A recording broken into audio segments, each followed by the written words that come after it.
I'm not sure about all of you, but I've come to terms with the fact that Amber and Arabella are clearly smarter than me, but the fact that they're both taller than me adds insult to injury.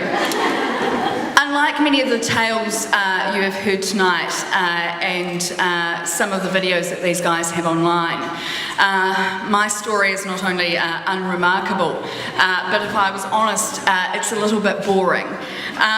But where it gets interesting is the mistakes I've made and the faux pas along the way.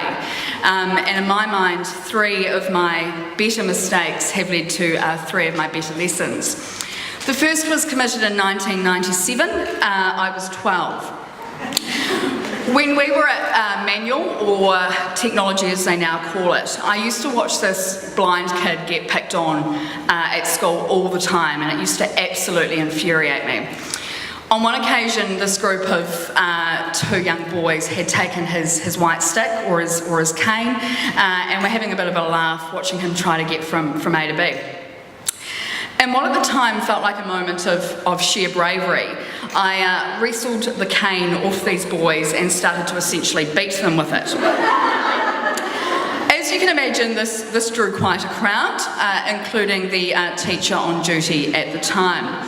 She promptly escorted me to the principal's office, and he promptly called my parents.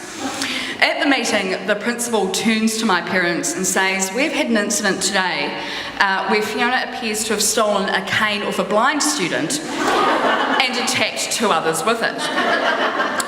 What ensues is 15 minutes of me going, but the conclusion of the meeting was that I was suspended from manual for the rest of the term.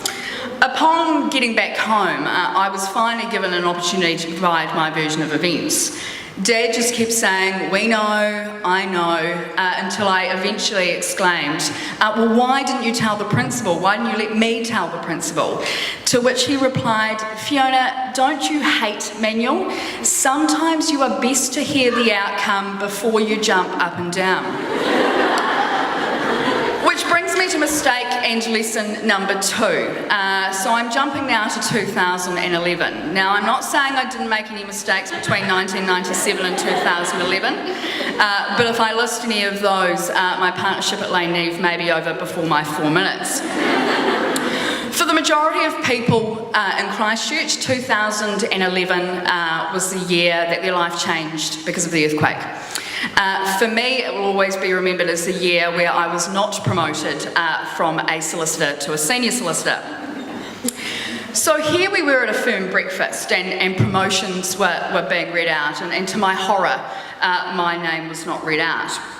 Now, I'm not sure about the other woman in this room, but when you get news that is upsetting or disappointing, you spend the first 30 seconds going, "Don't cry, don't cry, don't cry." What follows is, "Don't kill anyone, don't kill anyone, don't kill anyone." So on the car ride back to the office, I made the decision that I was going to have it out with my supervising partner as soon as we got back at the office, okay?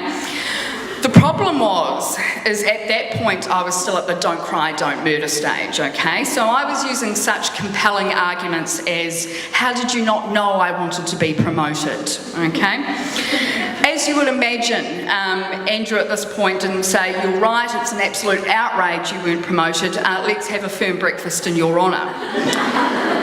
So, as a result, I was left with my only resource, and that was the good old-fashioned storm out, okay? At our premises post-earthquake, there was one door that led to the car park, okay? Perfect storm out conditions, all right? But I was so worked up that I went out the door that led to Russley Golf Course. Now, as you know, once you've done a storm out, you can't turn around. You've just got to keep on walking, okay? A quarter of Neave then had the privilege of watching me storm across Russley Golf Course, and to this day they don't know where I was heading. Ladies, from that day, the 24-hour rule was born, okay? Whenever I am annoyed, whenever I am frustrated, I always sit on it for 24 hours. There are 2 reasons for that. 1, your position always comes out clearer the next day. Secondly, 1 embarrassing walk across a golf course is enough to last me a lifetime. And lastly, number 3, which has already been touched on this evening, but end of 2013 I made the move from Christchurch to Auckland. I wasn't ready to leave Neave, but I was ready to leave Christchurch. I took a role with a small employment law firm up here. And I picked them because they paid the most and they had the nicest people. That's all I could judge it on. In summary, it was the longest 9 months of my life. Me being in that firm was like trying to get a square peg in a round hole, okay? I tried, they tried, we just couldn't get it to fit. 6 months into the role, I was at my parents' complaining about my job and saying all I wanted was Neave, but in Auckland. Dad did the whole, well, look, you can't have it all speech, you need to choose. And a part of this may be because I was still pissed off at him at the 1997 incident, but I thought, no, look, maybe I can have it all. After a conversation with the Neave partnership and a bit of overselling of myself, if I was completely honest, as you've heard, Neave Auckland was born January 2015, and as we talk right now, there's about 25 of us. And my lesson from that, and if it's the one thing you take home this evening, that is if you don't ask, you just don't get. Thank you.